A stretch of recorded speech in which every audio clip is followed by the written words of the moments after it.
watching your every move.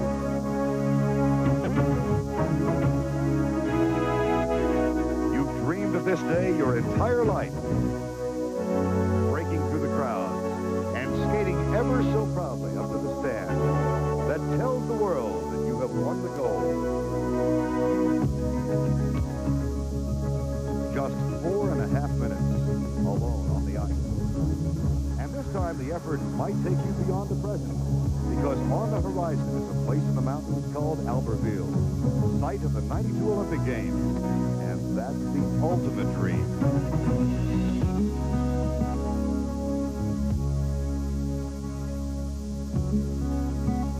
You have a chance to skate in the tracings of the legends of the sport.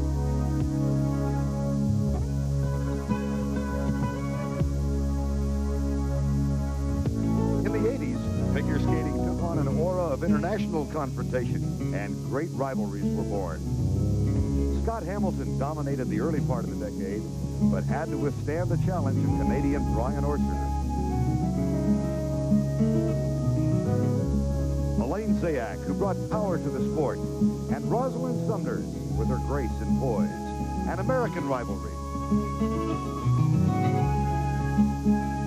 East Germany's Katharina Witt would ultimately knock Roz off the victory stand and capture Olympic gold. Katharina would lose her world championship to another American, Debbie Thomas. But at the Olympics, it was Katharina. As the decade wound down, two great talents named Brian, Boitano and Orser. Now it's a new decade and time for new rivalry.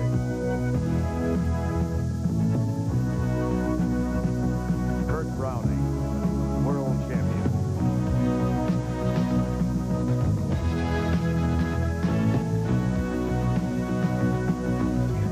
Christopher Bowman.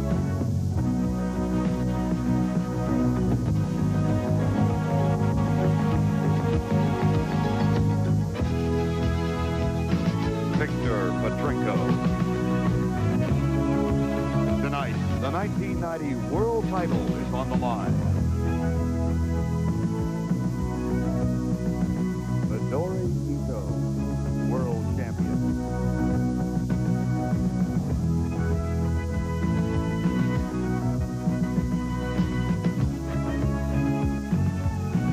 Jill Trenery. The sun is rising on a new era in skating, and we're all here on the coast of Nova Scotia to see how figure skating in the 90s will unfold.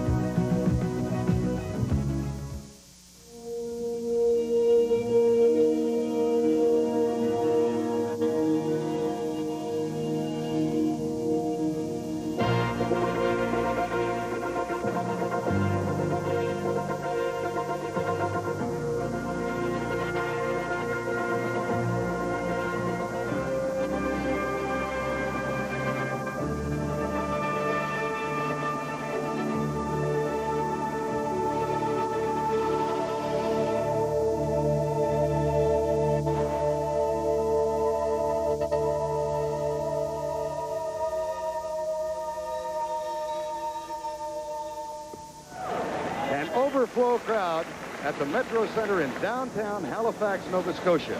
These knowledgeable fans have filled this arena all week. They've been here for the 1990 World Figure Skating Championships. Good evening, everybody. I'm Vern Lundquist, and welcome to Halifax for a special edition of Olympic Winterfest Countdown to Albertville. Tonight will feature the ladies' final. It holds promise of being a truly amazing competition. That's coming up in about an hour. We'll also look back at the men's final concluded here on Thursday evening. This is my first trip to the World Figure Skating Championships. Scott Hamilton has competed in this event many times. Scott, you won the competition in the men's 4 times. The ladies tonight, though, has such promise. It's truly an amazing competition. Well, you surely picked a wild one to attend for the first time. This is an unbelievable event. The ladies' competition is so tight here. The top 5 ladies all are in contention for a medal. 3 of those ladies are American. 4 of those ladies are in contention for the gold. One possibility, Jill Trenery. If she is first in the long program or even second to Midori Ito, she becomes the world champion. It is going to be a wild event. Well, one reason for the complexity of the scoring is that this is not a single night event. The competition actually began much earlier in the week. And for more on that, let's go to our colleague, Pat O'Brien. Well, Vern, there have been so many surprises and changes here, I really don't know where to begin, but we'll begin with an ending. The compulsory figures, which account for 20% of the competition, are after this world's history. They have taken the event that has changed the course of skating so many times, and they have thrown it out.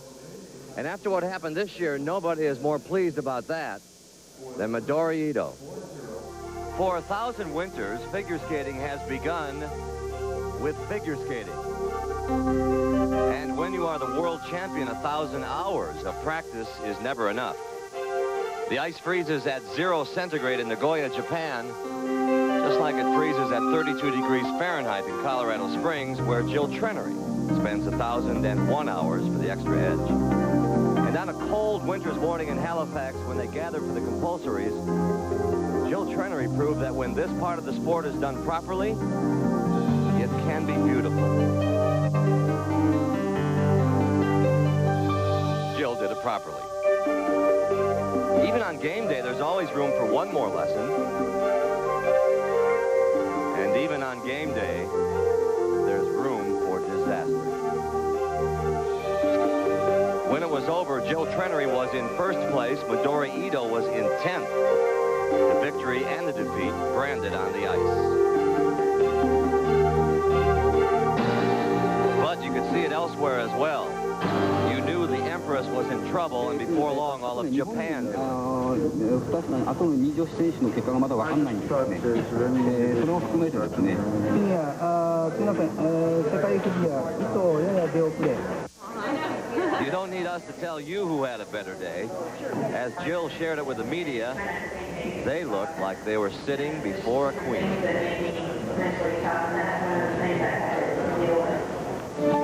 And so, the royalty moved on to the short program. And the long and short of this was that there was still work to do.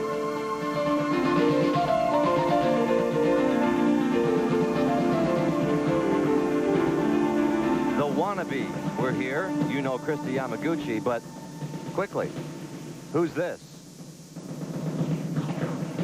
Quickly, how about this?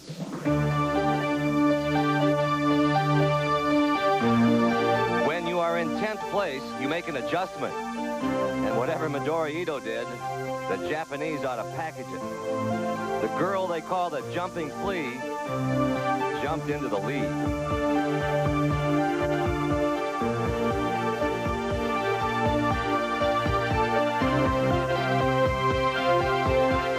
Not to worry, right?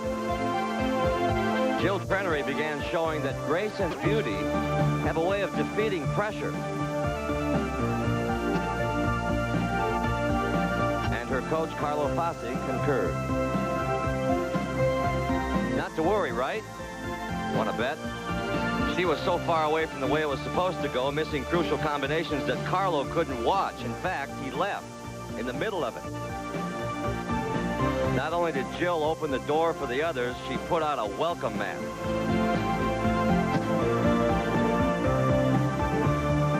And the first to say thank you was the Soviet, Natalia Lebedeva.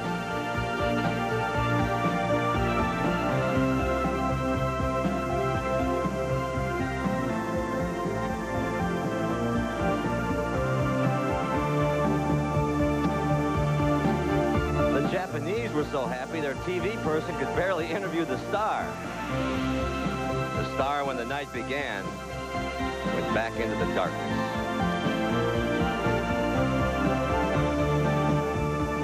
Stepping over the welcome mat next was the pride of Bountiful, Utah, Holly Cook. And until this moment, she was a wannabe. After her skate, she was the heir to the throne. With this performance, the judges put her in second place.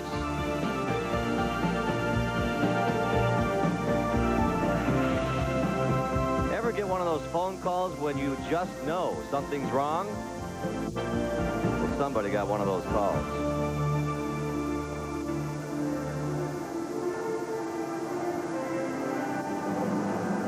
Are you happy now? Good? Yes, I'm so happy. Did your foot hurt or no? So. But you are very happy. Yes, I'm so happy. And tomorrow, free skating, I'm... Yeah, good. Thank you. Thank you very much. The real question is, who will be taking the final bow? It may look like it here, but this thing is definitely not over. I usually went over, but Joseph didn't. After all of that, here's the way they stand entering the free skate. Natalia Lebedeva is in first place. Holly Cook in second. Jill Trenery third. Midori Ito is fourth. And Christy Yamaguchi is fifth. When we return, we'll show you the men's final concluded here on Thursday night. Olympic Winterfest. Countdown to Albertville. The 1990 World Figure Skating Championships is sponsored by new Dandruff Control Pert Plus. Dandruff Shampoo Plus Complete Conditioner in one. The companies of the Prudential. Come to the Prudential and build your future on the rock. And by Chrysler, Plymouth, Dodge, Jeep, and Eagle dealers, where you get the advantage. Start of the men's final. Before the free skating began, let's go down to Pat O'Brien. We've already showed you how the compulsories pretty much decided the ladies' competition. Over on the men's side, what the compulsories and the judges did was take an awesome field and turn it into two men. No, I take that back. They took the rest of them out and created a two-man war for the gold.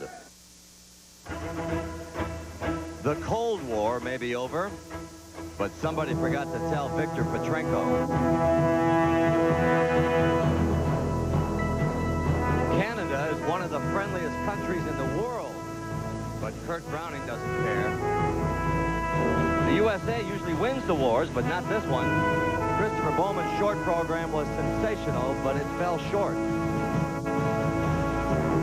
And so it came down to two, and it was almost a battle of confidence.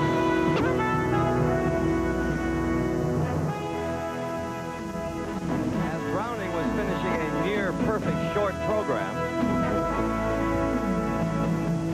Petrenko was standing in the wings.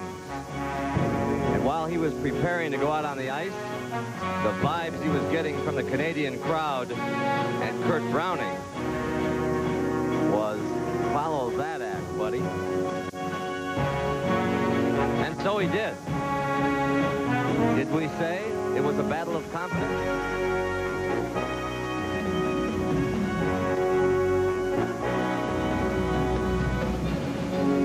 Let's go back a moment. A year ago, Petrenko was so favored, it was like throwing caution to the wind.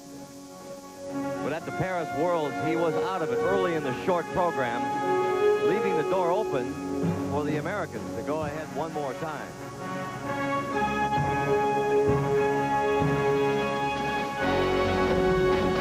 And after a surprising show of brilliance from Browning, Petrenko didn't even show. A year ago, when we visited Victor in his hometown of Odessa on the Black Sea in the Soviet Union, we discovered that he was quite the rebel. For one thing, he trains far away from the mecca of skating, Moscow. Here in Odessa, he's a rebel with a cause.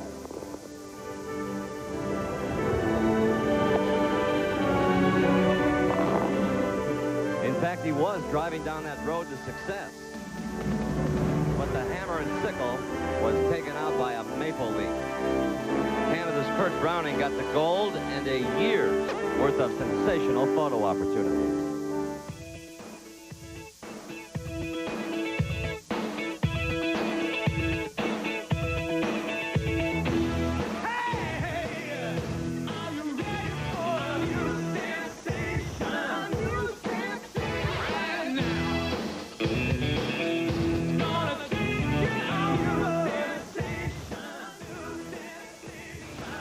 Yeah, it's been a roller coaster. It's been up, it's been down. The beginning was, of course, really exciting.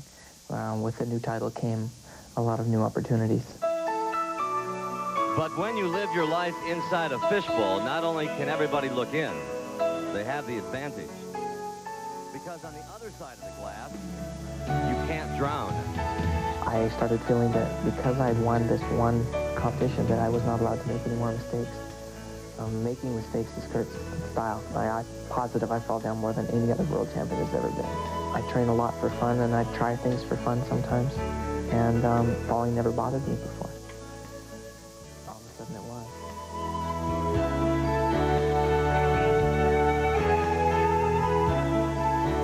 In fact, the world champion took a world-class fall, and coming into this world, he'd gone from first to third.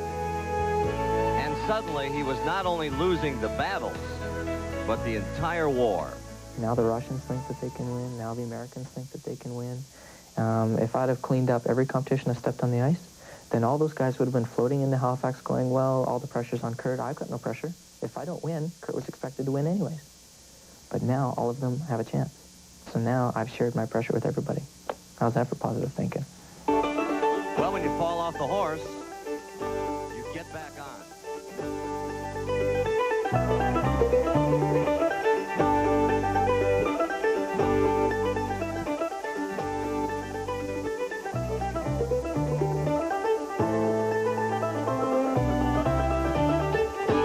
On track, and I have a really good chance of skating good in Halifax, and I don't think that this whole thing is worth it.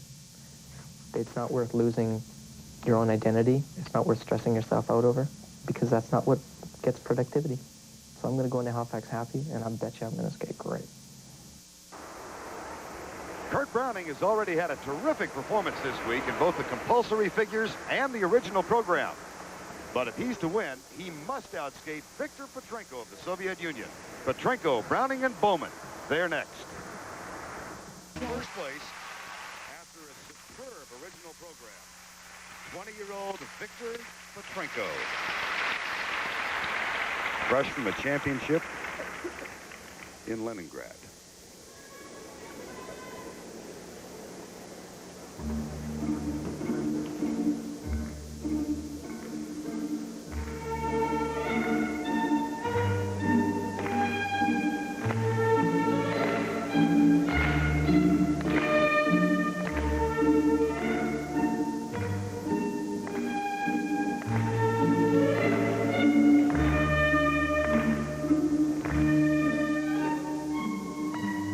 Program is loaded with content. Beautifully choreographed program. His opening jump is combination of two jumps, triple axel into triple toe loop, and he hangs on. Beautiful.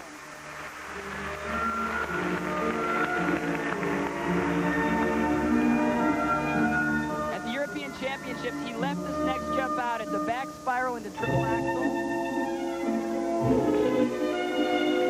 And he leaves it out again. That really is interesting. Why do you suppose he did that? A triple axel, triple toe loop combination is a statement in itself. I think he probably just feels he didn't need to take the risk of doing another triple axel. But he needs his triple lutz. And he lands that too.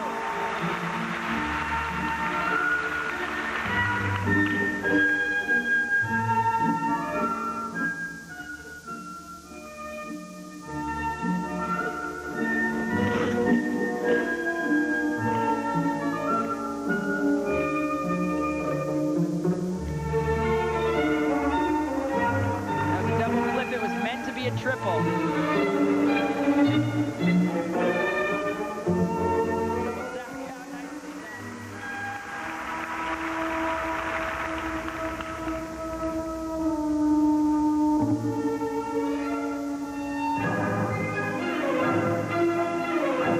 Viktor Petrenko came in with an ever so narrow lead over defending champion Kurt Browning. How's he doing? So far, he's skating very cautiously, as he did in the European Championships. It worked out there. He might have noticed that Kurt Browning did not have a good warm-up, and he might feel that a so-so safe performance might be able to win this thing. Russian split into triple toe loop.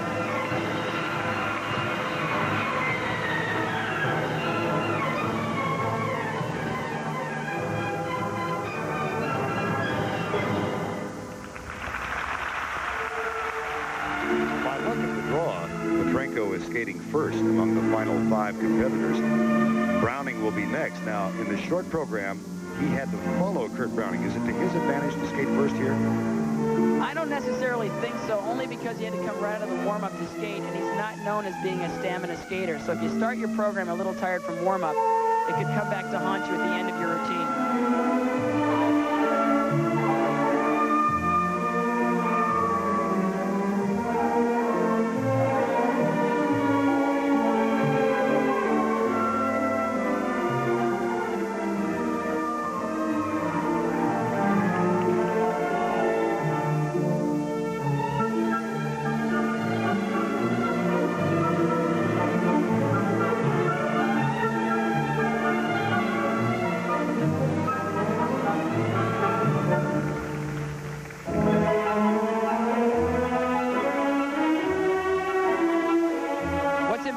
Here is that you're only judged at what you do. According to the program that he's been doing all week, he's taking it real easy, but he's going to need some content real soon if he expects to hold off Kurt Browning. Triple loop, combination of double toe loop. A slight too preventing that double loop. Or triple loop. Well, he's got 90 seconds left in his program, and he's had a problem with stamina historically.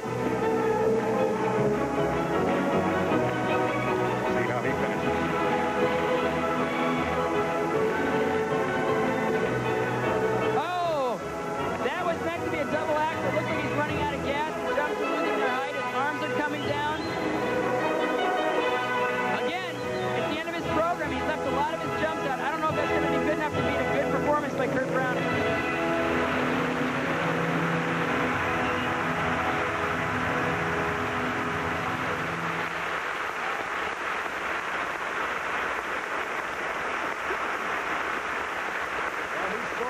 Victor Petrenko win the European Championships just a month ago. And there's a look of chagrin in his face that was not there then. Well, I'm sure he realized the Europeans that the state performance would win there, but a state performance when Kurt Browning is next to skate may not do it. And there's Kurt Browning ready to defend his champion, and all of a sudden, Rune has been left at the top, and he'll have the home crowd behind him. And there's a guy who can light up a crowd, Christopher Bowman of the United States. He's fighting for the bronze medal tonight, and he'll skate last. Now, here are the marks for technical merit for Victor Petrenko, Scott. Oh, those are a little generous, I think. He started out great triple-triple combination. Then he started playing it safe. He left a lot of things out. His performance, you can tell by the audience reaction, was not a giant killer. I think an average performance by Kurt Browning could win this thing. Now let's check the marks for artistic impression, which are next. Oh, 5'9", 4 of them? 5 of them, I think. 4. Those are a little high. I really feel like he did a nice program. He's a classical type of skater. Good lines, good presentation, but I really didn't think that he delivered it with all the intensity that he could have. Kurt Browning is next. We'll be back after this message and a word from your local station.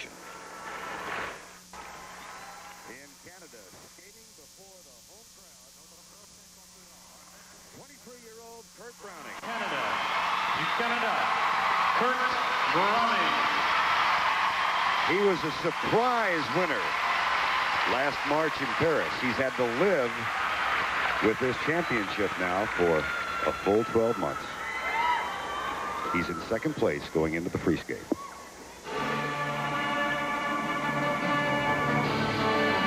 And he doesn't waste any time. His opening jump, the way he's been doing it in practice, is a quadruple toe loop. He's the only man to ever land this in the world in competition.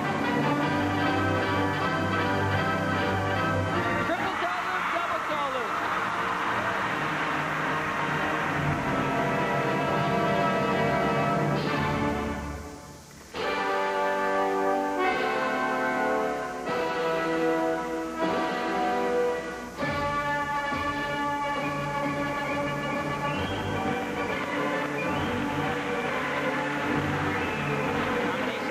Double axle, half loop, triple Salchow. Nicely done.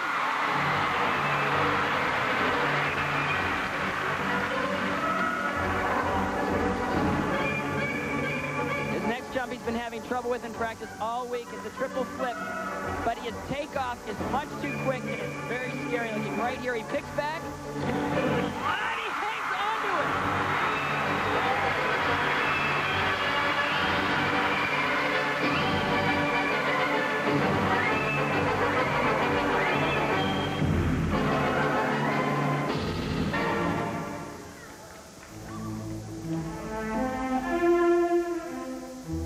Since winning in Paris, Kurt Browning has really had an inconsistent season. You had to defend. How tough is that? The defending year is the toughest year you could possibly imagine, emotionally, skating-wise, in every way possible. There's so many demands on you, so many pressures, and all of a sudden you feel like you have to live up to the image of a world champion.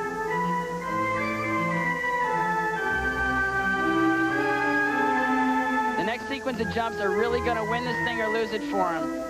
Triple axel. Double loop.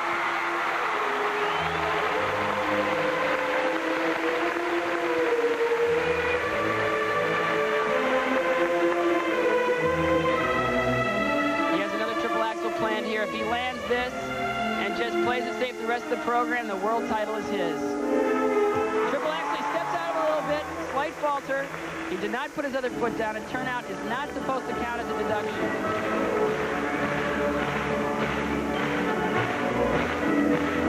Scott, in a sense, it's head-to-head competition for Trenko and Browning. Does Browning have the lead thus far? I would say yes, but a problem with Kurt Browning is he hasn't been training his program all the way through. So nobody knows what he's capable of doing once he's tired. And he needs a few more things in order to win this.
With 30 seconds to go in the performance as he was skating toward us, Kurt Browning even had time to look at his coach, Michael Uranic, and wink.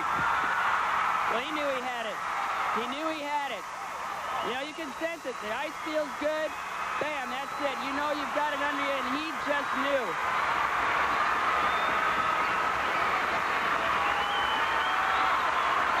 Let's take another look at one of the jumps that assured him this title. Triple axel, look at 3.5 times. Look at the height on this jump. It's enormous.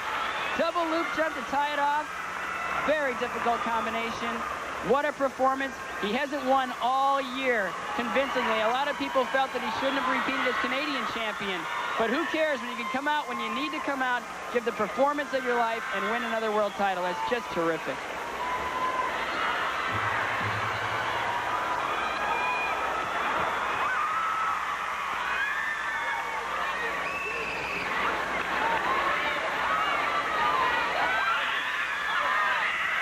marks for Kurt Browning for technical merit. Merit is a Whoa! 5'8", 5'9", 5'9", 5'9", 5'9", That still reflects the quality of that performance. It makes you wonder if he would have gotten a 6-1 if he would have done the quad. 23-year-old Kurt Browning from Edmonton, Alberta. And now we wait the marks. Here they are. Well, he went down a little bit by 2 of the judges. Again, he's a strong technical skater. He's a great performer, but he's still got some developing to do, believe it or not. A two-time world champion. Great performance. He needed to hit it after the guy he needed to beat. Incredible. So the gold belongs to Kurt Browning. There is still one medal to be decided. Christopher Bowman currently in 5th place, but he's got a shot at the bronze. All right, Vern, thanks. Well, I'm in the edit truck, and for a reason. Usually before one of the top skaters goes onto the ice, we show you what we call a profile. You know, before Kurt Browning skated, we showed him riding a horse. Before Victor Petrenko, we showed you pictures of him throwing rocks into the Black Sea. And we had one prepared on Christopher Bowman as well. Honest, Rich, hand me that. Here it is. We really had it done. But you're not going to see this, and for good reason. Because the guy who dropped out of the Nationals and arrived here at the Worlds in Halifax had such an incredible week, we'd be cheating you if we didn't show you just that part. So here it is. We'll call it simply Christopher Bowman's week, or how a few not-so-funny things happened on the way to world competition. When Christopher Bowman got off the plane here in Halifax, he was confident, ready to go. Ready to bury the memory of last year when Kurt Browning of Canada took the gold. Lesson learned, right? Seeing the American flag second to the Canadian flag was like, at that time, someone had slapped me in the face and said, "You idiot! Why didn't you go for the damn brass ring?" And I was really, at that time, I think, turned around, and I promised myself as I stood there in front of our flag that I would be 100% committed to being totally aggressive and going after this. The commitment took him to the mountains of California, where he was handed a list of strict and ironclad rules. This time, it was going to be no more Mr. Nice Guy. But because of Christopher Bowman's never-ending free spirit, strict and ironclad rules are for other skaters. And if you're his coach, Frank Carroll, this begins to wear you down. And by the time they got to Nova Scotia, well, the soap opera began. Okay, now we're up next. Do you think you could do an outer forward 8 and get the sideline on, just lining up? Just do an outside 8 on top of this. Yeah. Do you know what's wrong over here or not? Or do you think it's on? No, I saw it. Okay, fix it, but don't go over it. You know, do an outside 8. Fix which one is wrong. First order of business was the compulsories. And under normal circumstances, the coach helps you pick out a patch of ice. The competition can be won or lost here, but these were not normal circumstances. Frank Carroll was nowhere to be found. And you thought Knots Landing had a plot.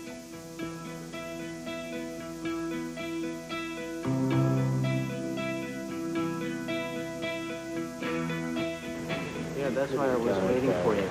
Well, I couldn't get here. I did the best I can. Okay. You know, I thought maybe you'd come and look at the ice. Well, I mean, you were like right here, and, you know, I was waiting for you. We had time.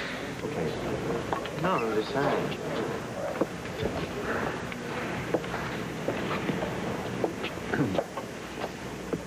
Were you and Christopher arguing out there today? Someone told me that. No, not any more than usual. Yeah. What was that all about? Just frustration or?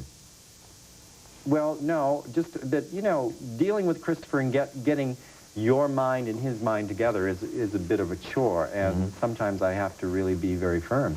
And it may seem like I'm a very animated person anyway, and from a distance you might think that I'm angry when I'm intense, and there's a difference, I think. I want to do the hip a loop. I want to do it on the hip a little more, okay? So I want you to do the stroking, you know, after the ballet loop, and I want to do the Inabau with more movement and flow and the triple loop together, okay? Okay. I know you're tired, but this is the only practice we have of the day. 5 minutes. 5 minutes, Mr. Bowman. That concludes the warm-up. The practice, and ask skaters to please clear the ice.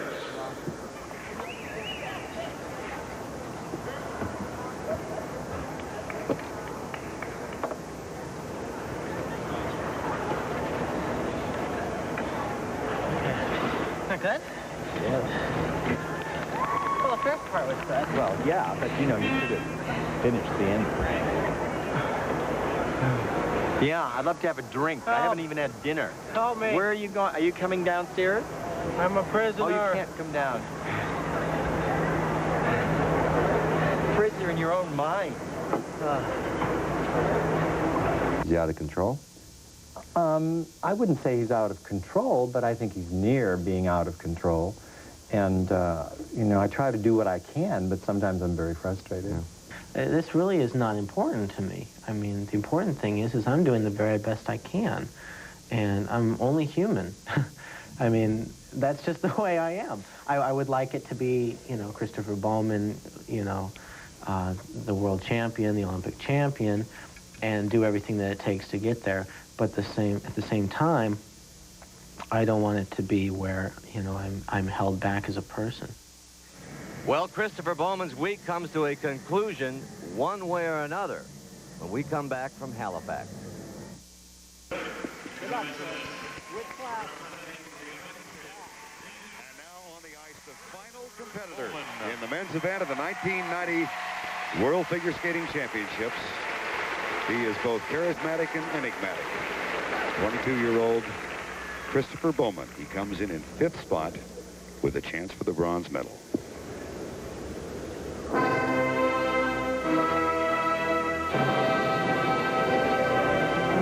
His opening jump seems a little easy by men's standards, but a double axel. Does that because his next jump is a triple axel. It gives him a great feeling of takeoff.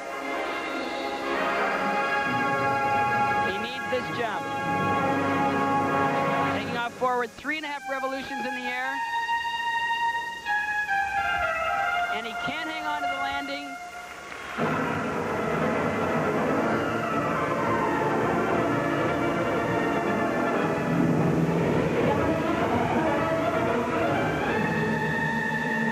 Difficult combination, triple lutz. And double toe loop. He's been doing a triple toe loop, but he doubled it that time.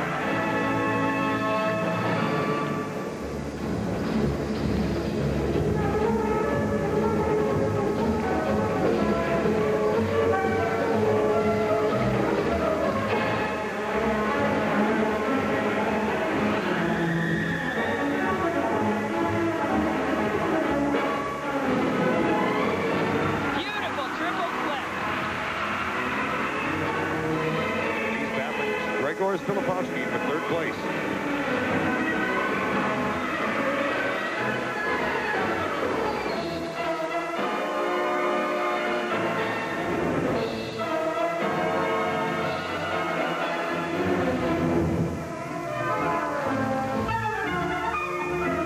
He's been having a lot of trouble with consistency this week. Nice triple loop. And when watching him, he's gotten better each day in practice. It seems like if he had 3 more weeks, he might be prepared to take on even Browning.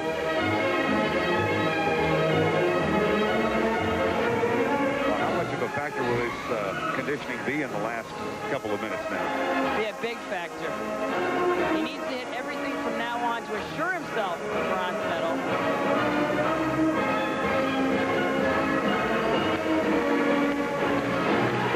He missed this the other day in practice, a triple lutz jump, and he nails it.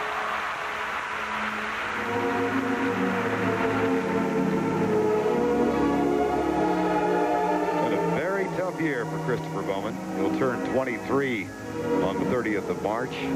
I think most of you know he absolutely adores the spotlight, and he's had to share it here. He's working the crowd and the referee.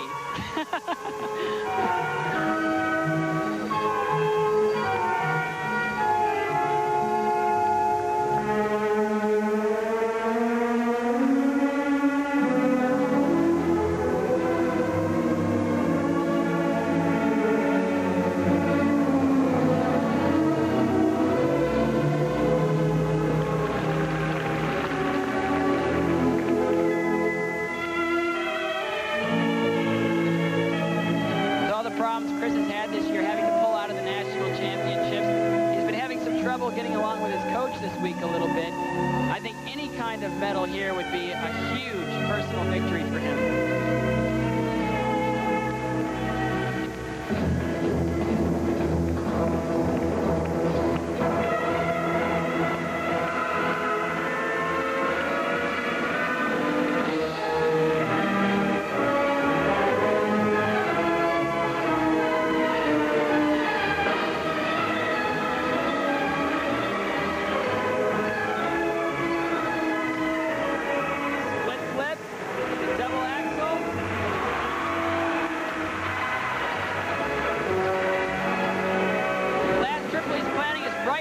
Triple Salchow. Nicely done in the double toe loop. Will that do it for him? It really could, and he throws a triple toe loop in for absolutely an unknown reason. After the problems he's had, great performance.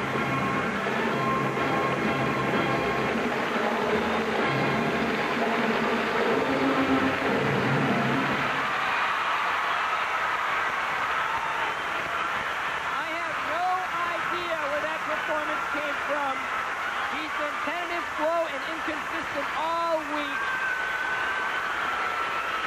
He just pulls it off. Well, it took him a while, but he got the crowd into it. And now the question remains, was that enough to knock Grzegorz Filipovski out of third place and give Bowman the bronze medal? There's Filipovski. He seems to think it might have been enough.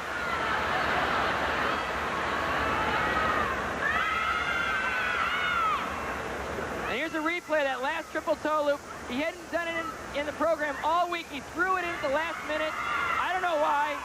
Is it guts or complete lunacy? It's guts when you land. Just mention that we are going to be having the I've got a sense that Frank Carroll doesn't know why either, Scott. Well, I think a lot of things Chris does is lost on Frank. Christopher Bowman.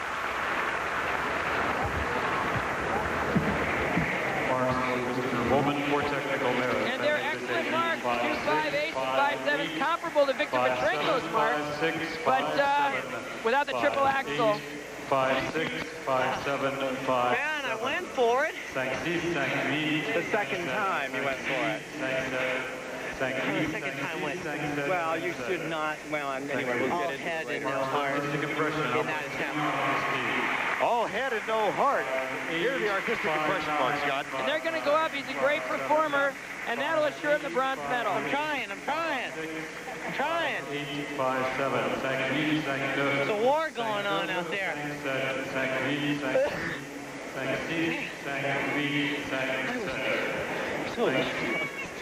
I was so lost. You know, I was just trying to get the stuff off. No kidding. I made up the program, remember? Well, I'm sure he will. Kurt Browning wins the title. Victor Petrenko finishes second. Christopher Bowman is third. Now, for more on the soap opera, here's Pat O'Brien. You guys seem to have argued your way through this week. Oh, yes, definitely. What's that all about? Well, it's never easy. Life with Christopher is never easy. It's hard. It's been a crazy year for How about life with Frank? Huh? How about life with Frank? Life with Frank couldn't be any better. I wouldn't be here today if it wasn't for this man. What did you have to do? What did you think when you went in? What you had to do to get the bronze? I mean, it was real hard because I felt like I was on cleanup crew, the grand finale. That was kind of a pressure in itself. I was a little tired, trying to get myself together, skating last, but really attack it and just, you know, fight like a dog. I don't care what happens. I don't care what number I have to skate in anymore. I'm not going out there with my head. I'm going out there with my heart. I'm going for it. What a moment it must be for Kurt Browning, skating before the home folks. He becomes the first man to successfully defend a world championship since Scott Hamilton in 1984. Our same-day coverage of the ladies' competition is next. After this message... See the new Olympic hopefuls in their first American exhibition, heading toward the 1992 Olympic Games. You'll see the future gold, silver, and bronze medalists in the 1990 tour of World Figure Skating Champions. Coming to the Baltimore Arena for one show only, April 7th. Visit Ticket Center or call 481-6000.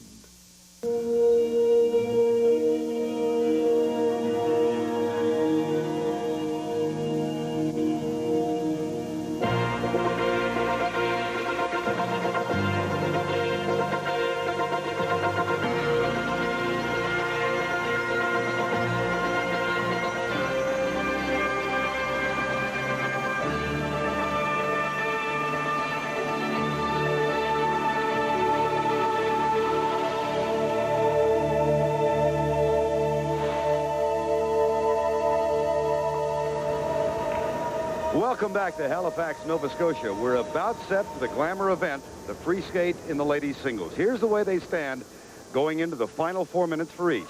Natalia Lebedeva is first. Holly Cook, a surprise second. Jill Trenery is third. The defending champ, Midori Ito, is fourth. And Christy Yamaguchi currently stands in fifth. Now, as you watch them skate, understand that any of these five has a mathematical chance of the gold medal. The possibilities are so complex, we consulted the computer. It winked, coughed, spewed smoke, and said, go figure. Well, we've got Scott Hamilton here to help to shed some light on it. Scott, Midori Ito can win. How must she do it?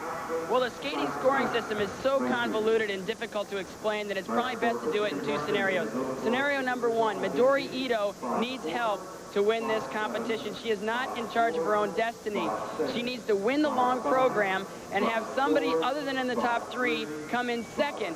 And ironically, that could be Christy Yamaguchi. Scenario number two, that one of the top three ladies, Jill Trenery's included in that group, either wins the long program or comes in second to Midori Ito. If that happens, they become the world champion. So if you're confused, it took us hours to come up with that. It's going to be a wild event. Anything could happen. Well, Jill Trenery could have made it simple. She had a stranglehold on this title at one time, but she had a very poor performance in the original program yesterday. How's she doing? Well, our Pat O'Brien has been backstage for the last couple of hours. Let's get a report. Well, the report is she's doing pretty good. She got here a couple of hours ago, and she's been listening to her Walkman, going through her routine, joking, laughing with people. About 20 minutes ago, she put on her game face. Last night, when we saw her leave the building, she was crying, and so I asked some of her people, did she wake up smiling? And they said, no, she woke up fighting. Carlo Fassi, her coach, told me the best advice he gave her was simply to do everything right. Sounds simple, doesn't it? Not quite, Pat. Here's the order in which they will skate. First up, Christy Yamaguchi. She's followed by the defending champion, Midori Ito. Jill Trenery skates third. Natalia Lebedeva is fourth. And Holly Cook will be our final skater. There's Christy Yamaguchi's mother, Carol. This is the hard part, waiting and watching. Notre prochaine concurrente, our next competitor representing the United States. From Fremont, California, 18-year-old Christy Yamaguchi. She comes in fifth place. She had a terrific original program in which she finished second.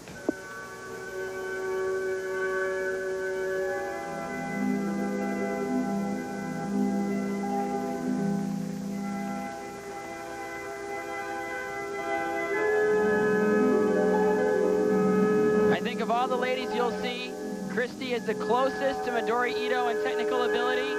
She had a great warm-up, her opening jump, triple lutz into a double toe loop, triple lutz, double toe.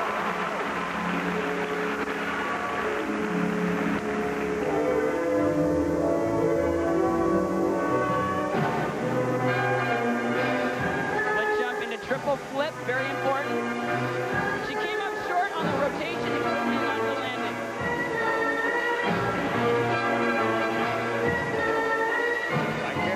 Think about how Midori Ito. And another fall on a triple toe loop.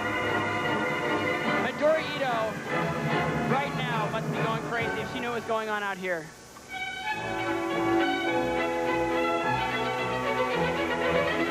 Not to be redundant, but keep in mind that Midori Ito has to finish first in the long program. She needed help from Christy Yamaguchi.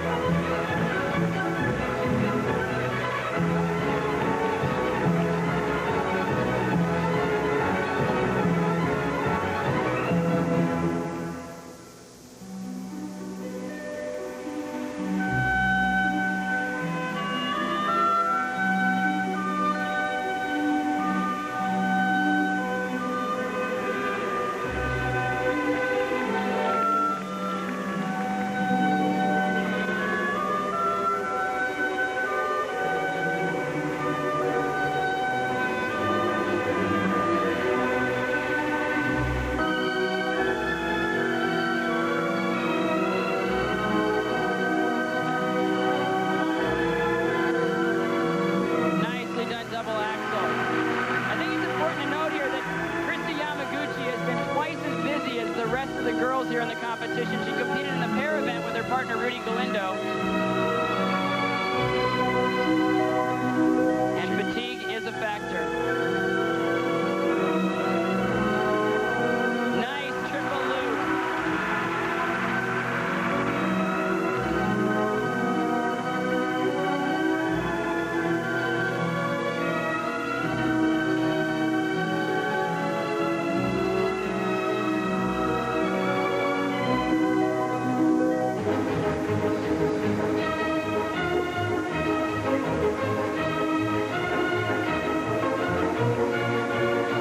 Another very difficult triple Lutz jump.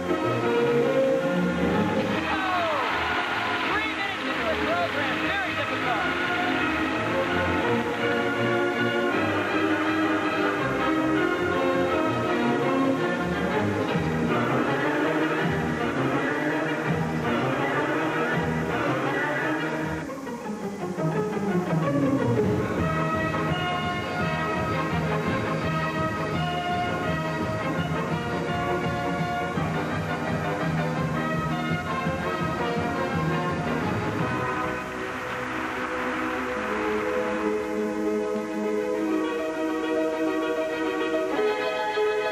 Her last triple, a second jump and a 2-jump combination, double flip, triple toe loop, and she hangs on to it. Her mark sets the pace for the rest of the event.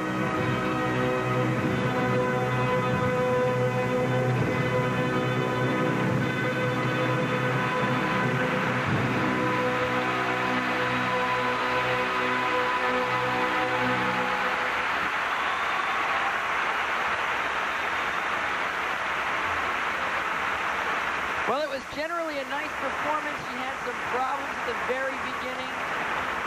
She might be a little disappointed. I would venture a guess that Midori Ito was a little disappointed because she needed a fine effort from Kristi Yamaguchi, and here's what cost her. Here's another look at the triple flip. Watch her right foot right there. It turns underneath, and that just kills any chance of height. She under-rotated the jump and couldn't do a landing. And there's the reaction from Mom. Backstage, Midori Ito getting ready to skate. She has to hope that Kristi gets high marks. For technical merit, les notes pour mérite technique. Now here are the marks for technical merit for Kristi Yamaguchi. And these are very high. She did a lot of difficult things. Two beautiful triple Lutzes. She did a nice triple loop. Those are high enough. That could cause some problems for the rest of the girls. She is definitely a force to be reckoned with in the future. Thank you. Marks for artistic impression. And now the marks for artistic impression. And these are good as well. She's a very gentle, feminine skater, and she presents herself very well. 5-7. These are going to be interesting. 5-6. It depends, you know, if there's so many different things. This is going to open the door for Midori Ito. Indeed, all of this year has been on the defending ladies champion, Midori Ito. Here's Pat O'Brien.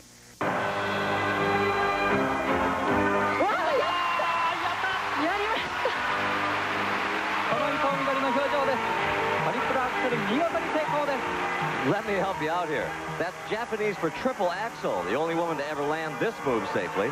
And we all watched last year as she landed the first in world competition.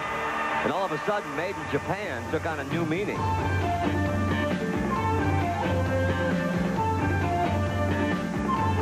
In fact, it's about time. We all knew a few things about Japan for all those reasons to see on the news and read about in the morning while watching your Sony and before you get into your Nissan. You see, Japan was never much into Western culture until they figured out a way to buy it. And when that happened, suddenly we all became just a bit more interested in this Made in Japan thing. You know this part of the story. Not only is Japan taking notice of Western culture, they are influencing it. And in skating, this is the smaller and better version. While most 5-year-old kids were perfecting finger painting, Midori Ito was building a highlight film.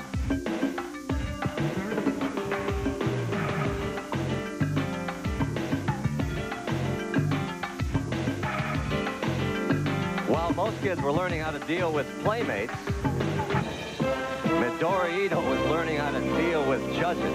Let's grow up with her.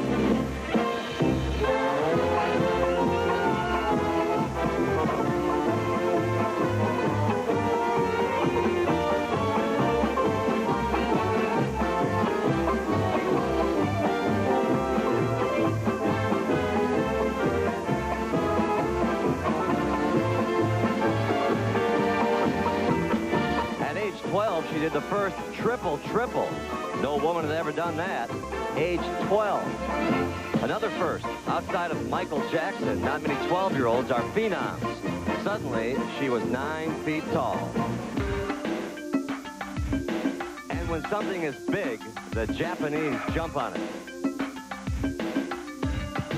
They perfect it. They try to make it better. Heck, it's already smaller, so make it better.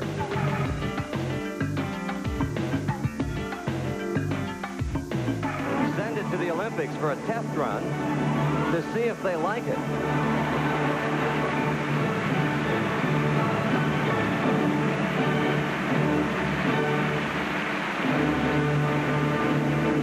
They did.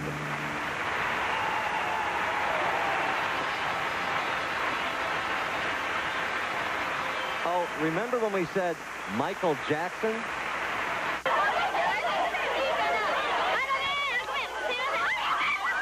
Let's try the Beatles.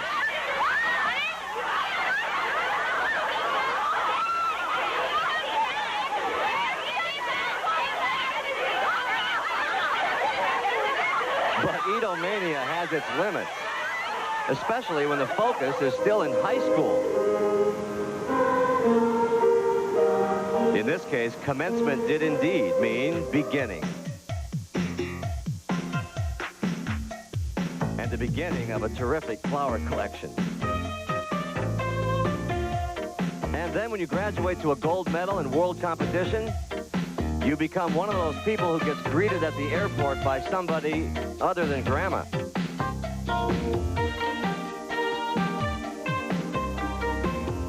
And wouldn't you know it, just like in the West, the politicians arrive as well.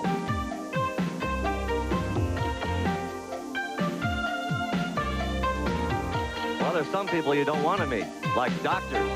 The jumping has taken its toll, and now she has a foot problem. My ankle is my biggest problem right now, but I also have a backache and my foot has a pain. So especially my foot has a lot of pain right now, so I'm really worried about it. Well, when the tough get worried, the worried get tough. Midori Ito's day ought to be cloned into one of those books that talks about working too much. She begins with, what else? Skating.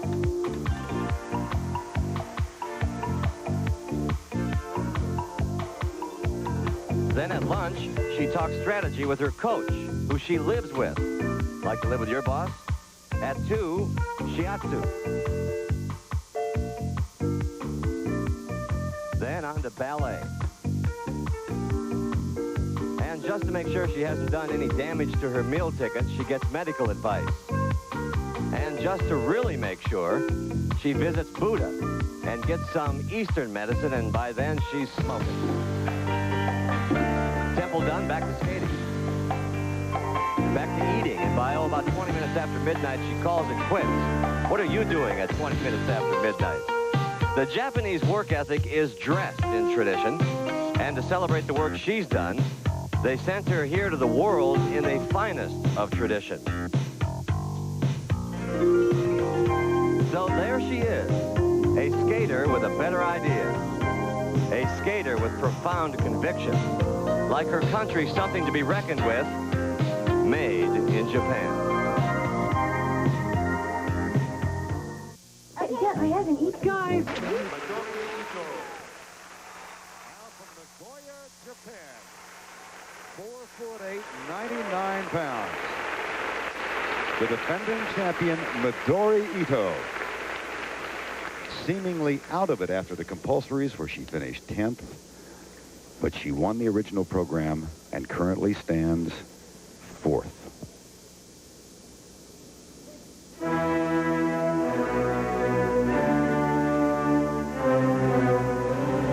Midori Ito is without a doubt the strongest jumper ever in the ladies event. Her first jump, triple Lutz.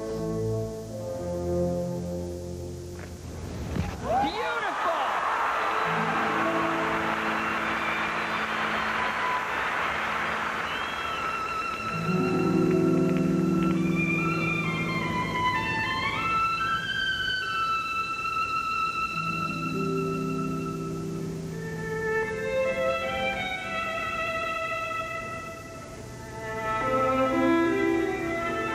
She was the first woman in the world ever to land a triple axel, and that's what she's planned next. Look at the height on this jump. She hit beautiful ones in the warm-up. She landed last year.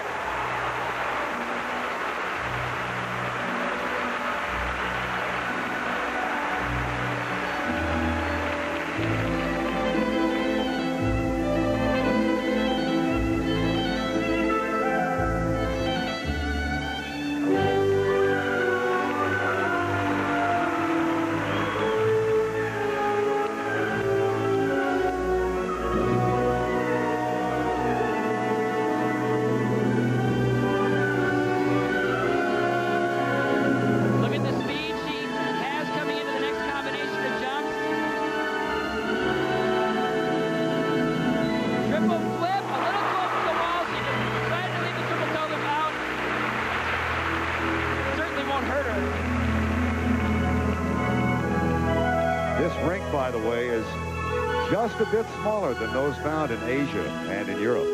She's been struggling with the size. She was really close to the wall on the triple Lutz and on that triple flip.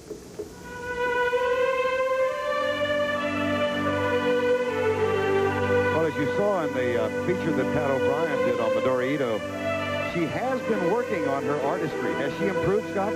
Much improved.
Midori Ito again.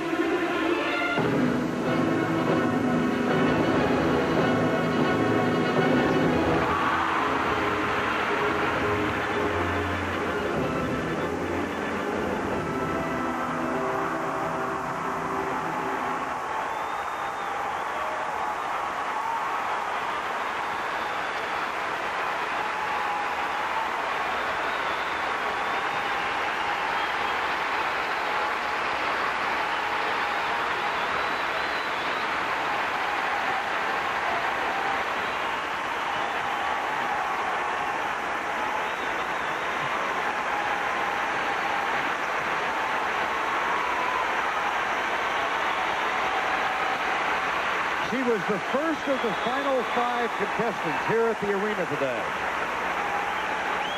She came 2.5 hours ago and began to warm up.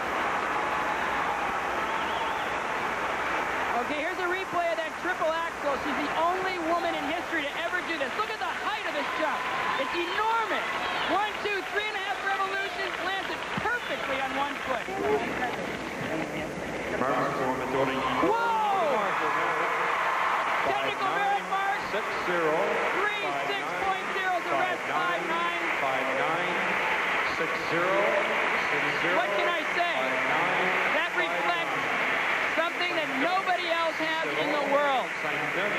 5-9. 6-0. 6-0. 5-9.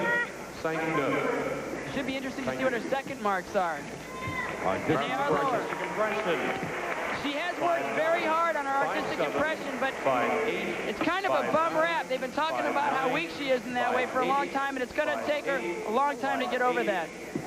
Jill Trenery is next. We'll be back after this message and a word from your local station.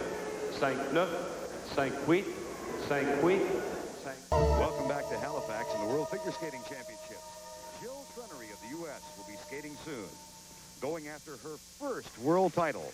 And it's just like last year. Here's Pat O'Brien. I had such a hard time after Worlds trying to decide whether I should go on or not, because I felt that fate just wasn't working for me. Nails it! Oh! That was the first time a woman has ever landed triple axel in world competition. I had a major mental block about skating last, because I don't like to wait. I have never seen a lady skate like this ever. I try to get away from the sun, but it's really impossible. 6059, 6059, 60606059. It was hard. It was so hard, and I wanted so badly to do well. Triple sound count. She steps out of it. It's over. There's nothing she can do to beat Midori Ito now. It's just a battle for second place. It was just mainly disappointing to myself that I kind of went into it with a cowardly attitude.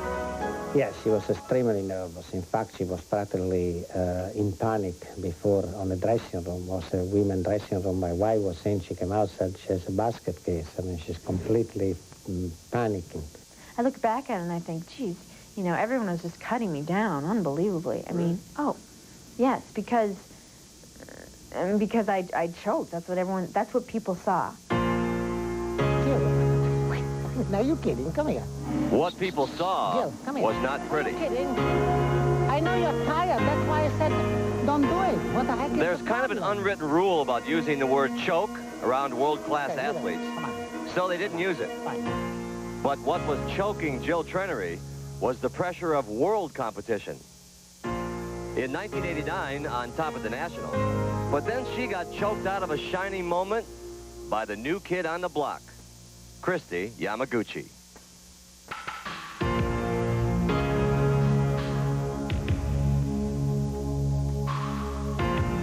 I felt a little bad last year. I can honestly say that. I'm not going to lie that I felt bad. I felt like I was standing on the podium, and then Kristi was just standing on second, just glowing, and everyone was looking at her. And obviously, I mean, I was a little jealous, and it was hard, but my friends kept saying, Jill, you had the gold medal around your neck. And I said, yes, but, you know, last year it was yes, but, and it bothered me. Well, guess what? This year it's but yes. There seem to be no more clouds hanging over any part of Jill Trenery's life.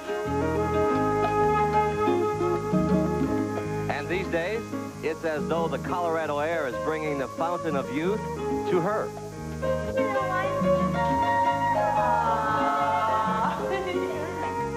And you want to talk about confidence medicine? Let's confirm an old wives' tale here. Laughter is the best medicine, especially if you laugh at yourself. And if you start to really believe in yourself, you get that glow that everybody wants a piece of.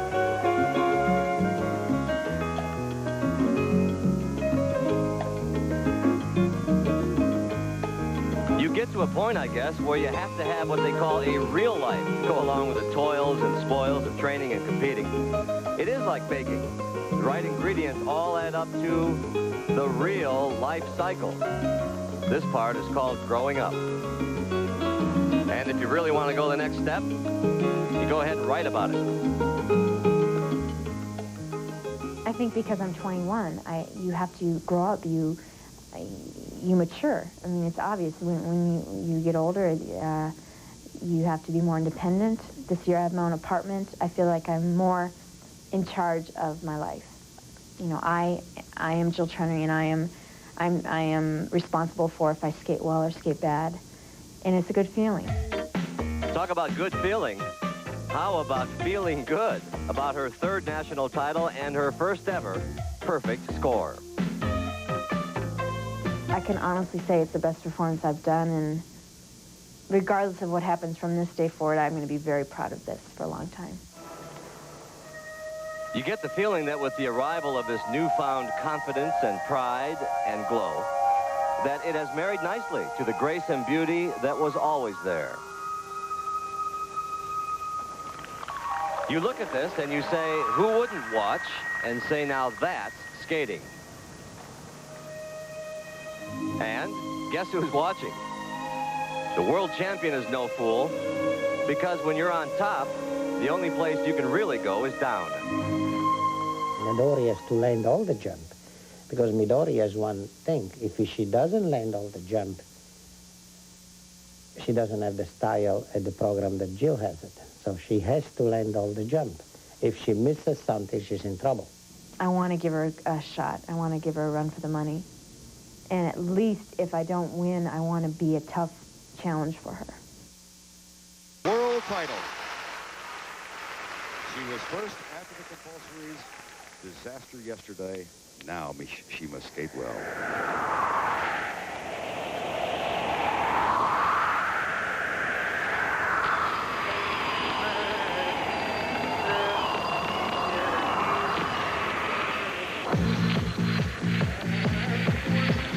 I guess you can kind of relate this program to a minefield. She can't make any mistakes.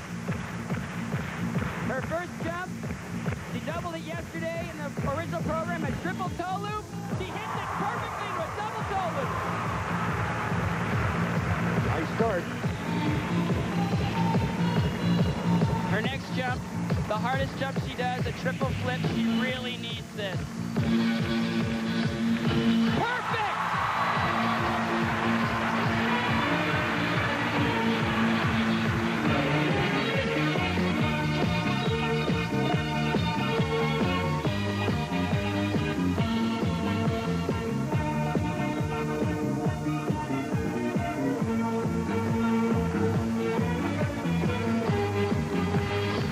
Very difficult combination. She's the only one in the competition that does it. A one-foot axle and a triple Salchow. Oh, and she slipped to the landing a little bit.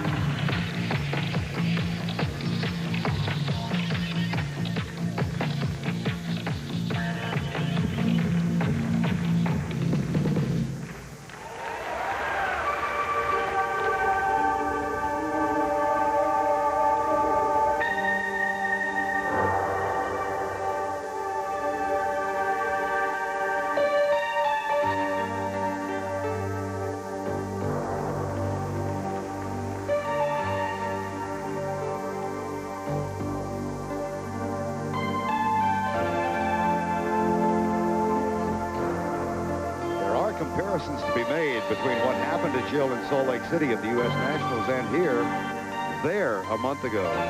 She skated poorly in the original program and had a very strong free skate.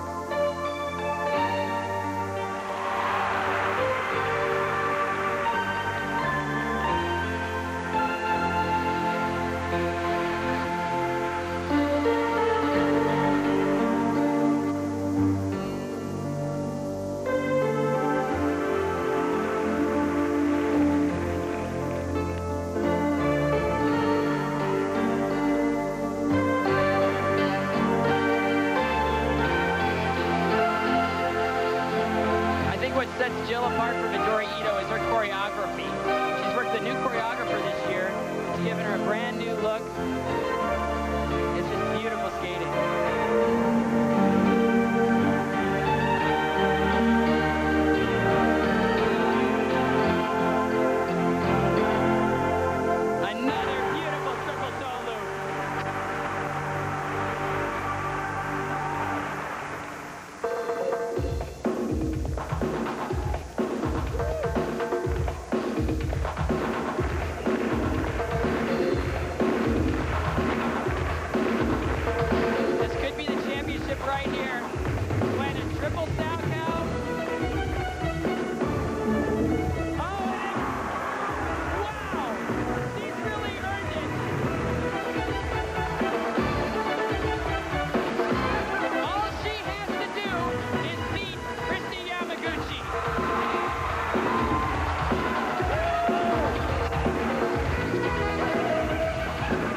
of course, sit back for Natalia Lebedeva and Holly Cook. So it's not over yet.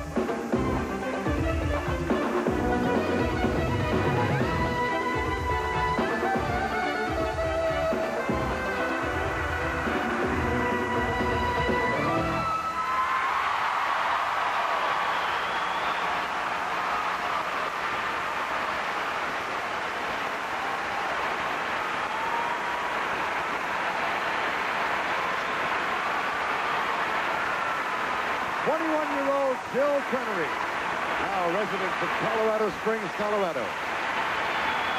She is in quest of her first ever world championship. We'll be back with Jill's marks in a moment. To stay over Midori Ito, all she had to do was meet Kristi Yamaguchi. Her second marks should go up quite a bit. The program was really strong. This could break Midori Ito's heart. Now they have to go. Marks for artistic impression. And that'll do it. Here they are. 5'9", 5'8", 5'9", Wow. She needed to come up with a great performance. She needed to beat Kristi Yamaguchi mathematically to eliminate Midori Ito, and she just did that. Now all she has to do is stay ahead of the next two skaters, and she wins the world championship. Thank you. So Jill Trenery has done her job.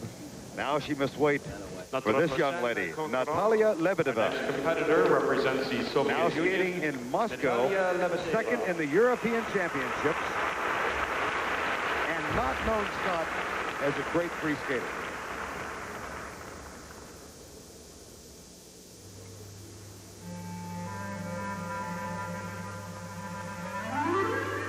She delivered a solid original program to put her in first place coming into this free program. She has had problems with her free programs in the past. Opening jump, a nice double axel.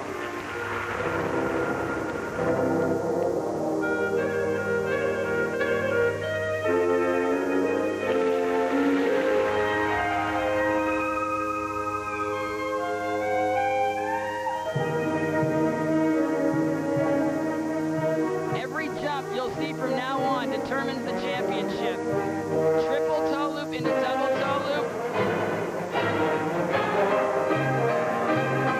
Triple toe loop into double Salchow.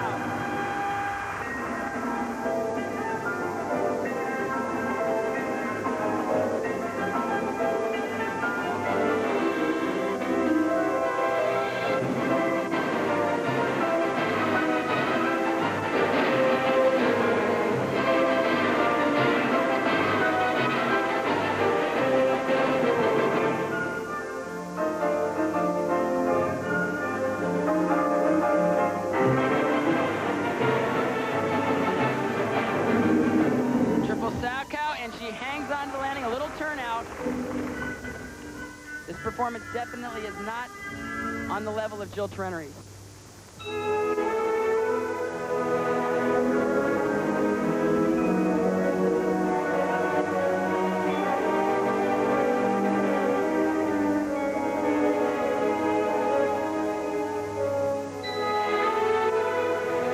Natalia is the oldest of the final five. She's 25 years of age. Had to withdraw from skating for a couple of years because of ankle surgery. Another triple Salchow, and she does it beautifully. I've never seen her skate this well. Well, you and I saw her a month ago in Leningrad when she had a chance to win the European Championship. She fell twice during the free skates. But is this enough, do you think, to surpass Jill Trenery? Oh, definitely not. She does not have the technical ability. And with Jill pulling off that triple flip, it really set her apart from Natalia. Triple toe loop into a spill. And what that triple toe loop right there did was open the door for Holly Cook of the United States to stay in there and win a medal. Holly Cook will follow Natalia Lebedeva.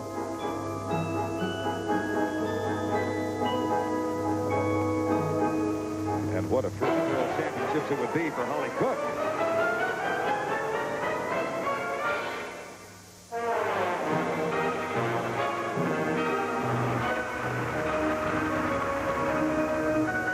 I think what makes skating a lot different from other sports is that performance is so important. And Natalia doesn't get as excited about her skating as the other skaters get excited about theirs, and it can show up in the marks.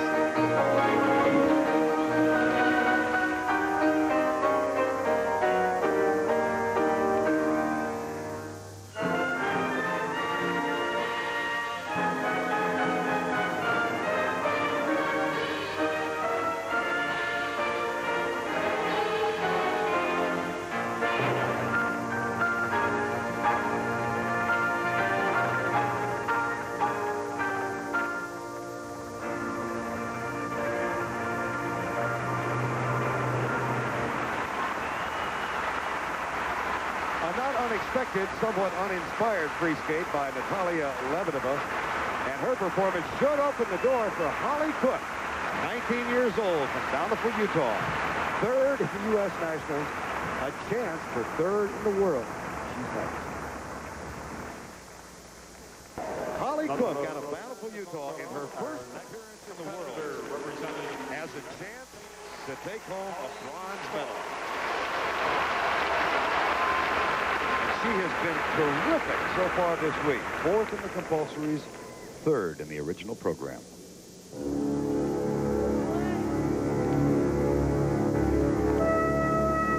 I mean, this is unbelievable. Holly Cook was surprised to even make the world team. She was third at the Nationals. And can you imagine being second after the original program? Must have put her in shock. She's got a great chance at a medal here. Her opening move, a double axel. Look at the speed she has going into this jump. Nicely done.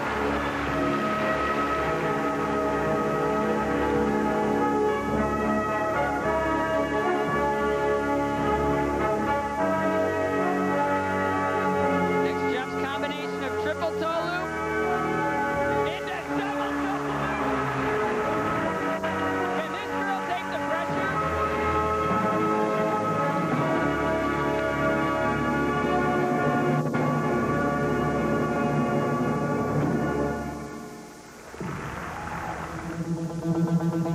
She's really delightful. She hasn't let anything bother her this week.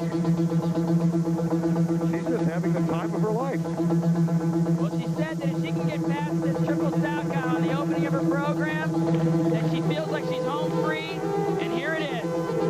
And she doubles it. Remember, you're rewarded for what you do, not what you leave out.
Mathematically, Holly Cook, if she comes in fourth in the long program, she will retain a medal. It'll be a bronze. If she's fifth, the bronze medal goes to Christy Yamaguchi. So everything she does for the rest of this program is very important. Triple Sacco, and she does it into a double toe loop.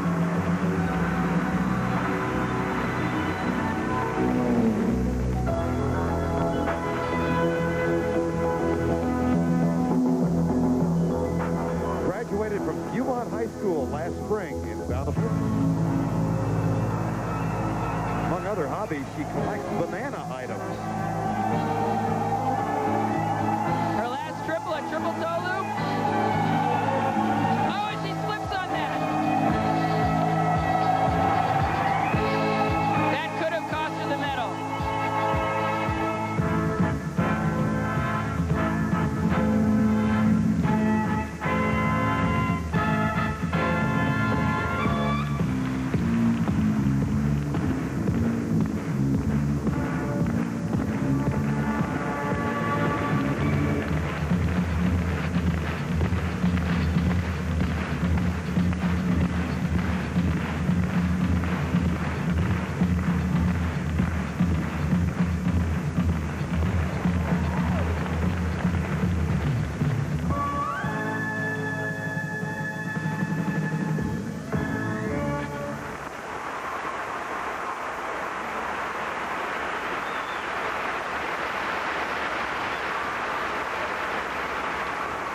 proud of this performance. In your first World Championship, it's really intimidating, but to be in medal contention your first World Championship, that's something entirely different. I thought you did a great job. There's the first banana someone has thrown on the ice.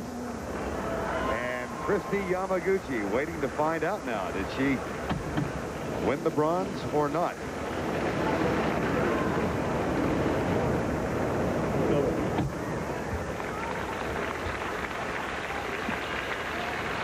Marks for Holly Cook. Now the marks for Holly Cook. Well, 5'3", 5'6", those are nowhere near Kristi Yamaguchi's mark. 5'3", 5'6", On the technical side, 5'5", 5'4", 5'6", waiting to 5'6". see the artistic merit marks. it's going to be close. Having a little trouble getting the artistic marks. Oh, there they are. And those are not going to be as good as Kristi Yamaguchi's for the free skating, but it does assure her 4th place in the long program, and that will be good enough to keep her in 3rd place. Unbelievable. That was 11th my first World Championship, and she wins the medal. This is just terrific. 5'5", 5'8", 5'4", 5'5", 5'5", 5'6". Simon Steeves.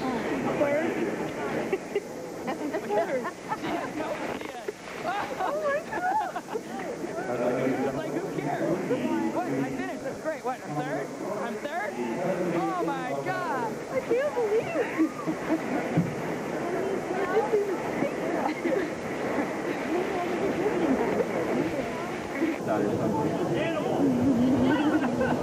Not bad for a fat kid, huh? You're incredible. You are incredible. How you doing? I don't know. I don't feel anything. You're just incredible. The face. You were just... You know, don't do this to me anymore. I'm making it hard. You're going to kill it. Jill, congratulations. How does it feel? My dad just said, how do you feel? And I really can't say I feel anything yet, except for I wanted to leave feeling good, and I skated well for me. I made one little mistake, but I worked hard all year round, and that's the most important thing. What does this do to the decision now to turn professional? It doesn't make anything different. I have to take some time off after the tour and really relax, and then see how I feel. It's going to be different without the school figures. What a difference a day makes from yesterday, huh? Short programs are all tense. You know, you make one mistake and it's over, but luckily I had the good lead, so I just want to say hi to everyone back in Colorado Springs, and hi to my mom and my brother. I'm really happy to be here. It was great. If they could talk back, they'd say congratulations. Congratulations. Thank you. So with that superb performance, Jill Trenery wins her first gold medal. Midori Ito was 2nd. Holly Cook of the States was 3rd. And Kristi Yamaguchi of the United States was 4th. Now with Holly Cook, let's go down to Pat O'Brien. Well, do you think they're celebrating in Bountiful, Utah right now? Not as much as I am going to do tonight. Oh, man. You just said you can't believe this. When do you think it'll set in? I don't know. I don't know. I don't know. Well, you came out of nowhere and did this. You do know that, don't you? Yeah, I think that helped me a lot, is to be the underdog. I didn't have as much pressure as the other skaters, but... Catch your breath. Congratulations. Back to you, Vern. All right, Pat, from Bountiful, Utah, to 3rd in the world. We'll be right back. In Paris, they lined up... United States of America.